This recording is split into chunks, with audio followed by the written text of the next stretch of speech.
dinañ génn ndax dina facile ban inconvénient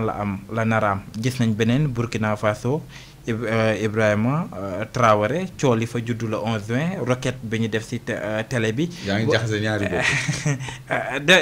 la fekk may ñëw foofu mooy. Ibrahima Traoré dafa ba tey dafa yëkkati ay kàddu ne wax ne les médias maanaam occidentaux ñoom ñooñee dañuy maanaam duñu wax li nga xam ne moo di dëgg. te tey Bassirou Diomaye dafa ñëw pour boolewaat leen est-ce que tey dina facile rawatina CEDEAO boo xam ne France gën a jege moo tax ñuy laajte ndax dina facile waa Sahel ñëwaat biir CEDEAO. surtout bu nekkee ne maanaam Ibrahima Traoré ba tey moo ngi dal si li nga xam ne moo di télé occidentaux yi. non du facile c'est-à-dire CEDEAO dina viable ci kanam bu Côte d'Ivoire defee sa révolution yeneen dëkk yi nga xam ne ay vallée France ñoo fa nekk ñu déjjati leen parce que on va vers des alternances générationnelles Tchad gis nga bon ñu ngi xaw a hésiter un peu ci Masra succès Masra. Mais on va voir ban direction la jëm foofu alternance am na fa. mais Masra yi wàññi na rythme bi nga xam ne dëkk ba moom la doon demee. moo tax ñu bëri dañ koy joxañ baaraam tuuma ne dafa complot. moo tax ñu koy observer tuuti dañ koy may benn délai grâce tuuti xool fu mu jëm mais il aura trahi le peuple su fekkee ni demul ci yoonu souveraineté ak ay rupture fondamentale parce que loolu lañ ko yaakaaree il y a eu des centaines de Tchadiens qui sont morts pour cette cause. Comme ici au Sénégal il y a des centaines gars yi ñu lay wax ay 80 mais il y a des centaines de morts ici. Donc yoo xam ne pour la cause donc Côte d'Ivoire bu amee alternance Gabon bon dañuy jaxase carte gi foofu mais tôt ou tard je crois que dinañu ñëw dans le giron des panafricanistes. Cameroun Paul Biya il est mourant il n'est plus apte physiquement ni médicalement pour diriger dafa mel ni Bouteflika rek fi mu toll woon di diriger Algérie foofu la Biya toll tey di diriger Cameroun. Donc foofu ñoom aussi bu ñu defee seen révolution parce que ñoom ñëpp ñu ngi xool Sénégal ñu ngi xool Mali ñu ngi xool Niger ñu ngi xool Tchad ils voient ce qui se passe en Afrique parce que y a beaucoup de panels africains et panafricains yoo xam ne dañuy waxtaane géopolitique africaine donc loolu ak outils de communication yi ñu am léegi dafay gën a accélérer cette volonté d'alternance là donc si dans ces États africains dans 3 ans 4 ans 5 ans raxas nañu état yooyu yëpp ba ñu mel ni Sénégal Tchad Burkina Niger Mali je crois qu'on aura une CEDEAO des peuples comme ni ko Maliens yi yàgg réclamer et non une CEDEAO des chefs d'État valets de la France donc te du yomb ñu récupérer ñi lay ci CEDEAO parce que dañ leen fi embargo kooku déjà violation charte CEDEAO bi consacré la libre circulation des personnes et des biens ñu ni Mali marchandise dafa dugg libre circulation des personnes et des biens amu fa ñu ni dañuy dagg courant wu Niger intégration africaine léegi ñu jéggi foofu yëpp daal di jalgati dem UEMOA bloqué ay compte Mali BCEAO mais kooku nga foog dina yomb mu duggaat ci BCEAO moo tax France nangu ñu def ay réformettes ci compte d'opération beeg yooyu am ay changements yu ñu ci def moom mu génnee ci tuuti loxoom France pour que CFA gën a attractif BCEAO aussi gën a africain mais ñële dañu daj ba pare injustice parce que UEMOA yoonam nekkul ci conflit politique UEMOA c'est un instrument d'intégration monétaire mais compte jàmbur xaalisu jàmbur moo ko moom pourquoi nga koy bloqué te mu war a dundal réewam. mais donc ñoom war a fay ay borom. donc ñoom ni ñuy génnee CEDEAO fi ñu toll nii pour gën a moom seen bopp c'est-à-dire la CEDEAO s'est comportée en hors la loi et elle mérite cette position de l'Alliance des États du Sahel parce que ñoom ñoo ko provoqué léegi nag ban CEDEAO la ñu war a am certainement pas bu ñoom Ouattara ak ñoom waa Nigéria yeeg non il faut un autre cadre mu bañ a tudd CEDEAO tudd neneen c'est la même chose l'essentiel c'est qu'il y ait un cadre d'intégration africaine te bu ñu deful ndànk pays yi nga xam ne ñoo réussir seen révolution ils peuvent avoir une confédération très forte confédération boobu nag xam naa di ngeen ni kii loo wax mu ni ressource naturelle boo jëlee fer gis nga li nekk Kédougou li nekk Guinée ko ëpp li nekk Guinée est-ce que xam nga li nekk Sierra Leone moo ko ëpp Sierra Leone 12 milliards de tonnes de réserve la am de fer ñun 1 Guinée 3 4 yooyu yëpp bu ñu ko boolee or am na Mali am na Kédougou parce que même configuration géométrique bi la même boutonnière bi la am na Côte d'Ivoire am na Guinée Conakry am na Sierra Leone am Libéria Afrique yëpp or la nga jël gaz beeg pétrole bii am nañ ko nga jël zircon am nañ ko nga jël coltan lithium bi nga xam ni mooy c'est-à-dire ñun bu ñu dajalee suñu doole ñu am un cadre panafricain un cadre sous-régional même économique mais bu ñu mutualiser suñu doole rien qu'avec l'or on devient autonome monétairement dañu am devise. souveraineté ba tey la France ñu dégg ne Ousmane Sonko waxoon na ko Mélenchon ne seeni soldats yi nekk fii dañoo war a deñ ndaxte lu toll ci 350 ñooy ngoon fii. mais ces informations yi ñu mujjee am France moo ngi xool nan lay waxtaanee pour bañ a ñàkk yenn réew mi wala rawatina ci gox yi nga xam ne am na fa ay soldats mu mel ne dafa nekk di amorcer nar foo wàññi ba 100 mu mel ne fi ñu toll nii France tàmbali na di bàyyi tuuti. Guy Marius Sagna ca beneen wet ba nee na amul 50 soldats amul 20 soldats. ñëpp xam nañ bu dul tey di suba France dina jóge fi nga xam ne mooy ci Sénégal beneen bi mooy suñu monnaie dinañ ko amal suñu bopp est-ce que nekkul ne fi ñu toll nii France tàmbali na di bàyyi loxoom foo amoon 350 soldats dem ba bëgg faa bàyyi 100 kooku bëgg naa dem waaye bëggul dem Clédor. waaw léegi amul sens ñu tey fii 100 soldats français parce que suivre naa benn débat ci. France 24 Gauthier Rebinski ak keneen ñoom ñu ni France dañuy bañ ñaaw ci xare bi dañuy bañ a perdre la face dañuy bañ ñu renvoyer leen dàq leen moo tax dañuy maintenir 100 soldats maanaam dañuy rafetal man nag su ma doon Diomaye ak Sonko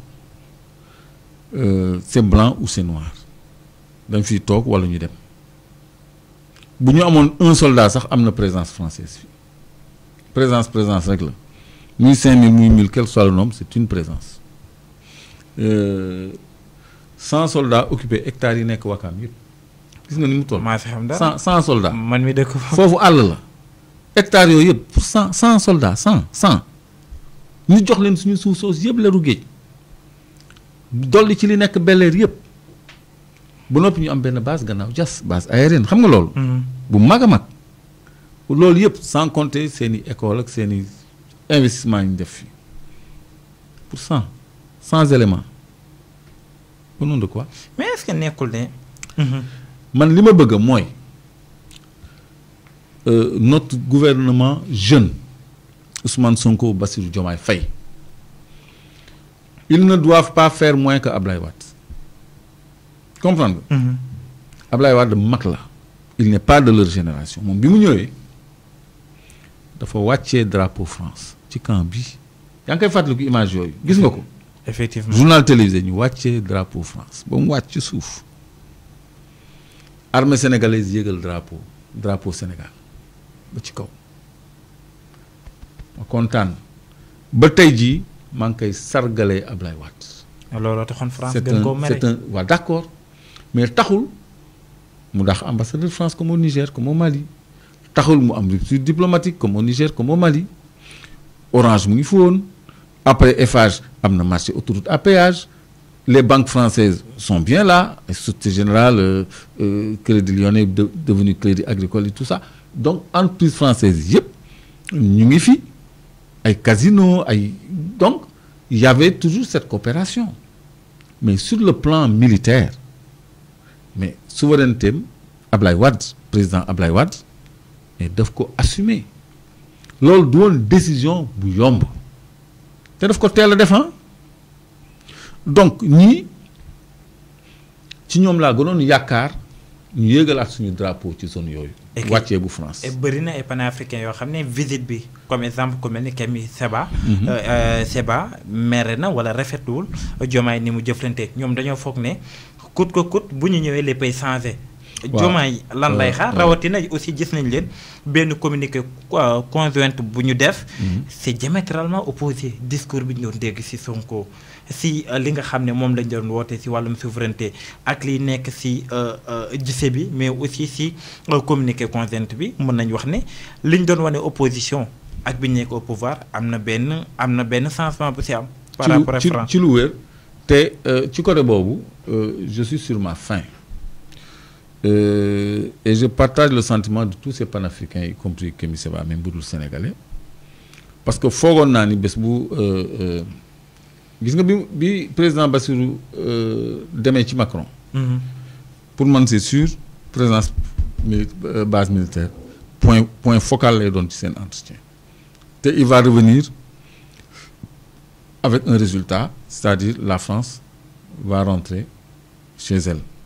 du dem ci saa si nag day am un calendrier au bout duquel la ñuy procéder à la passation ñu jox ñu suñu camp ñoom ñu jël seen drapeau ñun jël suñu drapeau après ñu xool ñun lan la ñuy def ci installation yi parce que même au port sax dañ fa am port Dakar Môle 10 fii quai de pêche bi boo fa jógee di dem Môle 2 biir ville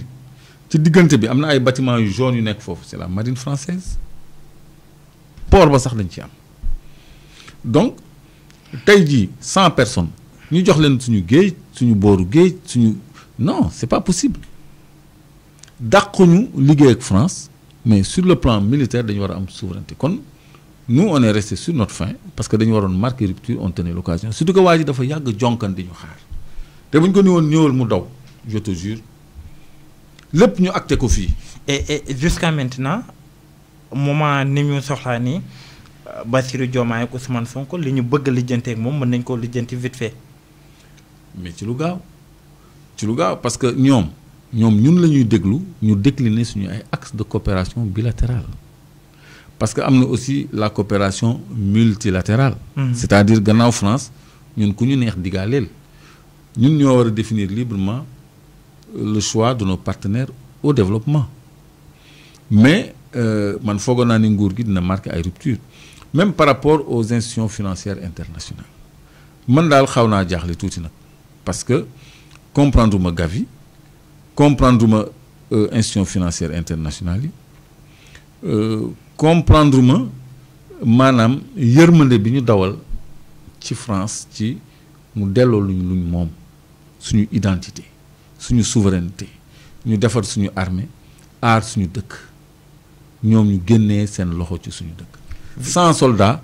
amul benn sens pour garder tout ce patrimoine bi armée française teg loxo y compris l'aspect de la souveraineté ñoom boo rombee Wakaam seen ñu sax bind armée française dañu bind élément français du Sénégal ñi fay romb nañu dem xool baatu armée bi sax te bu njëkk armée française lañ ko tuddee woon. et même la communication bi fa am. en wolof lañ koy def pour wane saa su ne des sénégalais. waaw même photo yi nga xam ne moom la ñu def ci miir bi. booy jógee ca croisement. dem ba fi nga xam ne mooy Mermoz miir bi yëpp ba communiqué bi en wolof on dirait que. dañu xeeb suñu xel. dañ ko sénégalais wi. waaw élément français au Sénégal mooy lan mais armée française au Sénégal armée française rek la. mais ñëwuñu sax bind armée kon ñooñu boo leen nee écoutez bon vous nous avez suivi vous connaissez notre opinion notre position maintenant il s'agit de mettre ça en œuvre maintenant vous n'allez pas partir d'un coup mais démobiliser parce que xëy na installé nañu ay équipements yoo xam ne dañ koy démobiliser am na ay yoo xam ne bëgguñu ñun ñu xam ko. ñu dindi ko et puis ils ont des souterrains mais dëkk bi yëpp souterrain la xam nga wax naa ko fii gars yi di ma ree ils ont creusé partout eux donc. Même monument de la Renaissance bi ñu koy defar poudrière moo fa nekkoon dañ ko déménager. parce que ci sous-solu montagne boobu ci lañ doon denc suñu ay munitions ak suñu ay armes yu bëri armes sénégalaises poudrière mais am na foo xam ne du ma ko signaler sax mais am na sax ñu am nañu poudrière bu jege ay bandu pétrole ñoom armée française te warul woon nekk foofu donc yooyu yëpp soxla nañu pour démanteler ko jël seen ay bagages dugal seen ay bateau daal di yóbbu kooku mën nga leen jox un planning boo xam ni moom la ñuy suivre pour démobiliser pour démanteler parce que loolu ça se fait pas d'automaticité loolu c'est très amical c'est très diplomatique bokkul ak comment ça s'est passé au Niger ñu jóg rek ni leen dem leen parce que foofu c'était conflictuel mais fii c'est négocié et concerté loolu am warul am problème en tout cas man j'avais pensé qu'ils auraient fait autant que le président Ablaye Wade kon Ablaye Wade mais aussi kon jàmbaar la mën nañ leen may. non Ablaye Wade jàmbaar la am na fulla nañ am na fulla bon am na fulla am na fit mais Clédor aussi ni ñu déggee Ousmane Sonko waxee kook Mélenchon nga xam ne day baliser yoon bi le président de la République Bassirou Diomaye première rencontre moom mais mën nañ am njort bu rafet ne dans l'avenir si lu yàggul nguurum Sénégal dina jël seeni responsabilité aussi. non responsabilité amul looy xaar pour jël ko responsabilité da nga koy jël amul benn moment pour jël responsabilité ak benn moment pour daw responsabilité ñun on s'est sacrifié pour notre souveraineté loolu ci suñu souveraineté la bokk monétaire ci suñu souveraineté la bokk